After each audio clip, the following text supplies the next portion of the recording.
घृष्णेश्वर ज्योतिर्लिंग महाराष्ट्र के संभाजी नगर के पास दौलताबाद क्षेत्र में स्थित है।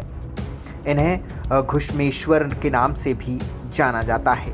आइए जानते हैं कैसे पड़ा घृष्णेश्वर ज्योतिर्लिंग का नाम और इससे जुड़ी हुई कुछ महत्वपूर्ण और रोचक बातें। दक्षिण देश में देवगिरी पर्वत के पास सुधर्मा नाम के ब्राह्मण अपनी पत्नी सुदेहा के साथ निवास किया करते थे। इनकी कोई संतान नहीं थी, जिसके कारण दोनों ही चिंतित रहा करते थे। ब्राह्मण की पत्नी ने अपनी पति का विवाह अपनी छोटी बहन घुष्मा से करवा दिया। घुष्मा शिव जी की परम भक्त थी। भगवान शिव की कृपा से उसे एक स्वस्थ पुत्र की प्राप्ति हुई, लेकिन घुष्मा का हंसता खेलता परिवार देखकर सुदेहा को अपनी बहन से ईर्ष्या होने लगी।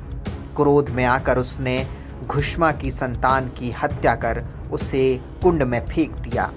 घुष्मा को जब इस बात का पता लगा तो वो दुखी हुए बिना शिव की पूजा में रोज की भांति लीन रहने लगी। महादेव उसकी भक्ति से बेहद प्रसन्न हुए। शिव जी के वरदान से घुष्मा का पुत्र दोबारा जीवित हो उठा। घुष्मा की प्रार्थना पर भगवान शिव ने उसी स्थान पर रहने का वरदान दिया और कहा कि मैं तुम्हारे ही नाम से घुश्मेश्वर कहलाता हुआ सदा यहाँ निवास करूंगा। प्राचीन काल में यहाँ घुष्मा ने 101 पार्थिव शिवलिंग बनाकर पूजा की थी, जिससे शिव बेहद प्रसन्न हुए थे। यही वजह है कि यहाँ मनोकामना पूरी होने पर 108 नहीं बल्कि 101 परिक्रमाएं की जाती हैं। कहते हैं कि यहाँ मौजूद सरोवर, जिसे शिवालय के नाम से भी जाना जाता है, उसके दर्शन किए बिना ज्योतिर्लिंग की यात्रा संपन्न नहीं होती है। मान्यता है कि जो निसंतान दंपत्ति को सूर्योदय से पूर्व इस शिवालय सरोवर के दर्शन के बाद घृष्णेश्वर ज्योतिर्लिंग के दर्शन करता है, उसकी संतान की प्राप्ति कामना जल्द पूरी हो जाती है। घृष्णेश्वर ज्योतिर्लिंग पूर्वमुखी है।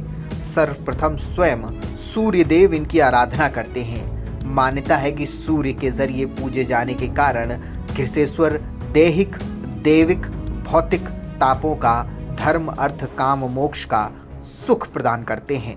आदि शंकराचार्य ने कहा था कि कलयुग में इस ज्योतिर्लिंग के स्मरण मात्र से रोग, दोष, दुख से मुक्ति मिल जाएगी। बोलिए हर हर महादेव।